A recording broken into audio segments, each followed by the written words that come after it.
운명을 다루는 고수들의 비법. 높고 파란 하늘만 봐도 행복해지네요.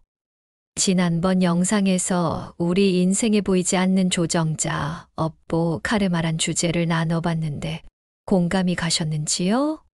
수용 여부와 상관없이 우리 인생을 운명처럼 받아들이기보다 능동적으로 사고 체계를 바꾸면 새로운 장이 펼쳐져서 삶이 변할 수도 있기에 고여있는 인생 호수에 화두를 던지는 것입니다. 카르마니 업보니 하는 말 때문에 거부감을 가지실 필요는 없어요. 우리 생활에 늘상 있는 현상을 말로 이름 지어놓은 것에 불과하니까요. 오늘은 카르마란 말이 어디서부터 나왔는지와 우리 삶에 긍정적으로 적용한 여성분의 예화도 들어보고 카르마를 어떻게 해소하고 다룰지 이야기 나누도록 해요. 구독, 좋아요는 감사와 사랑입니다. 자, 그럼 시작해 볼까요? 카르마라는 용어의 기원은 고대 인도 베다 시대의 사제들이 치르는 제사의식에서 왔습니다. 이 단어는 행동, 행위 또는 업적을 의미하며 실상은 우리 일상생활에서 하는 일반적인 행위와는 아무런 상관도 없는 자제에게 한정된 제사 용어라고 보는 게 맞아요. 카르마 개념은 시간이 지나면서 다양한 종교와 철학 체계에서 변형되고 해석되었지만 여전히 원래의 의미를 유지하며 삶의 원리를 설명하는 중요한 철학적 사상으로 남아 있어요. 카르마의 핵심은 개인의 행동이 미래에 영향을 미친다는 믿음입니다. 이는 단순한 행동뿐만 아니라 생각과 말까지도 포함되며 선행은 긍정적인 결과를, 악행은 부정적인 결과를 가져온다고 여겨집니다. 이 개념은 인과응보와 윤회와도 깊이 연결되어 있어 한 사람의 현재 삶의 조건이 과거의 행동에 의해 결정되고 현재의 행동이 미래의 삶에 영향을 미친다고 보는 거죠. 그런데 이게 고대 인도의 시대적 배경과 맞물리면서 정치적으로 그 개념이 변질되기 시작합니다. 기원전 2000년경에 피부색이 하얀 아리아족이 철제 병기를 앞세워 피부색이 검은 토착민인 드라비다족을 정복합니다. 그때 아리아족은 드라비다족을 지배할 권리를 가졌다는 의미로 신분계급 카스트 제도인 브라만, 크샤트리아, 바이샤, 수드라로 나눕니다. 그리고 아리아족은 드라비다족의 지배를 정당화하기 위해 원래는 제사 용어였던 카르마와 윤회의 개념을 교묘하게 접목해서 정치적으로 활용해요. 이게 바로 힌두교의 전신인 브라만교의 시작입니다. 너희가 지금 지배를 받는 이유는 우리가 나빠서가 아니라 너희가 전생에 나쁜 짓을 저질렀기 때문이다. 너희가 전생에 나쁜 짓을 저질렀기 때문에 너희가 지배를 당하는 것이 당연하다는 논리의 세뇌가 1000년 동안 지속되어 온 거예요. 그렇게 사람의 믿음으로 굳어져 사람들의 삶을 해석하는 강력한 실체가 된 거죠. 믿음은 강하면 강할수록 더 위력 발휘하여 인생에 영향을 끼치게 됩니다. 여기서 카르마를 긍정적으로 이해하고 새로운 삶을 살게 되는 분의 예화를 소개해 볼게요. 춘분 씨는 젊은 시절부터 고난의 연속이었습니다. 남편은 결혼한 지 얼마 지나지 않아 사고로 세상을 떠났고 홀로 남은 윤정 씨는 당시 갓 태어난 아들을 키우기 위해 힘겹게 살아가야 했습니다. 더욱 가슴 아픈 것은 그녀의 아들이 선천적으로 장애를 가지고 태어났다는 사실이었습니다. 평생을 혼자서 아들을 돌보며 춘분 씨는 힘겨운 나날을 보냈습니다. 한때는 자신의 인생이 너무 불공평하다고 느꼈습니다. 남편을 잃고 장애를 가진 아들을 키우면서 춘분 씨는 끊임없이 신세 한탄을 하며 왜 나에게만 이런 일이 생기는 걸까라는 생각을 버릴 수 없었습니다. 노년이 되어 병약해진 몸으로 여전히 아들을 돌보며 하루하루를 살아가는 춘분 씨는 더 이상 인생에서 기쁨을 찾을 수 없었습니다. 동네 사람들조차 그녀를 동정했지만 그 동정조차 춘분 씨에게는 더 큰 슬픔으로 다가왔습니다. 어느 날 오래된 친구가 순분 씨를 찾아왔습니다. 친구는 그녀에게 오랜 시간 동안 카르마에 대한 이야기를 들려주며 혹시 내가 겪은 이 모든 불행들이 이전 생에서의 카르마 때문일지도 모른다고 말했습니다. 순분 씨는 처음엔 반발했습니다. 내가 무슨 죄를 지었길래 이런 고통을 받아야 하는가? 하지만 친구는 그 의미가 벌이 아니라 배움이라고 설명해 주었습니다. 순분 씨는 그날 이후 카르마에 대해 깊이 생각하기 시작했습니다. 그녀는 과거를 되돌아보며 자신이 이전에 어떤 행동을 했고 그 행동들이 지금의 삶과 어떻게 연결되어 있는지 곰곰이 생각해 보았습니다. 그러다 순분 씨는 자신이 어릴 때부터 남을 쉽게 판단하고 남보다 우월하다는 마음을 가졌던 것을 떠올렸습니다. 그리고 그녀는 자신이 전생에 무슨 죄를 지었기에 이런 모진 일들을 겪을까 하며 운명을 탓하며 지금까지 살아왔다는 것을 새삼 깨달았습니다.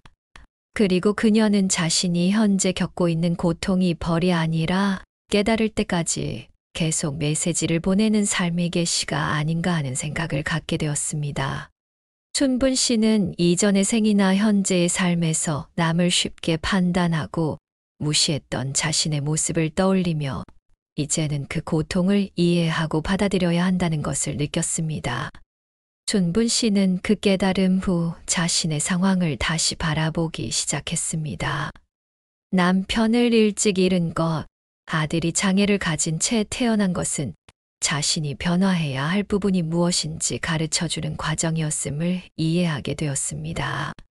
그녀는 오랜 시간 남을 탓하고 자신의 고통에만 빠져 있었지만 이제는 그것이 자신에게 주어진 배움의 기회라는 사실을 받아들이게 되었습니다. 순분 씨는 마음의 평화를 찾기 위해 자신을 용서하는 법을 배웠습니다. 그녀는 친구의 도움을 받아 명상을 시작했고 그 명상을 통해 마음의 평안을 조금씩 되찾았습니다. 명상 중에 순분 씨는 자신의 아들을 돌보는 것이 단순한 부담이 아니라 사랑을 베풀고 배움을 얻는 과정임을 깨닫게 되었습니다. 그녀는 이제 아들을 돌보는 일을 힘겹게 여기지 않게 되었습니다. 오히려 아들과의 시간을 소중하게 생각하며 그를 돌보는 동안 진정한 사랑과 희생이 무엇인지 배웠습니다. 순분 씨는 더 이상 불행하다고 느끼지 않았습니다. 그 대신 이 고난이 그녀를 더욱 성숙하고 자비로운 사람으로 성장하게 만들었다는 것을 깨달았습니다. 몇 년이 지나 순분 씨는 더 이상 신세 한탄을 하지 않았습니다. 그녀는 자신에게 주어진 모든 것을 받아들이며 살아갔고 자신의 삶이 단지 고통으로만 이루어진 것이 아니라 그 안에 배움과 깨달음이 있었다는 것을 인정했습니다. 순분 씨는 이제 주변 사람들에게 카르마의 이야기를 들려주며 인생에서 겪는 고통은 벌이 아니라 우리를 성장시키는 과정일 수 있다고 말했습니다.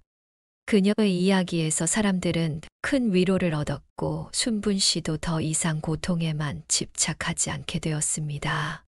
그녀는 평생의 고난 속에서 배운 사랑과 용서 그리고 평안의 가치를 주변 사람들과 나누었습니다.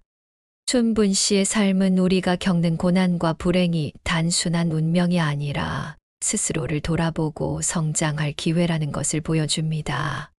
카르마의 시각에서 보면 고통은 벌이 아니라 배움의 기회로 해석될 수 있습니다.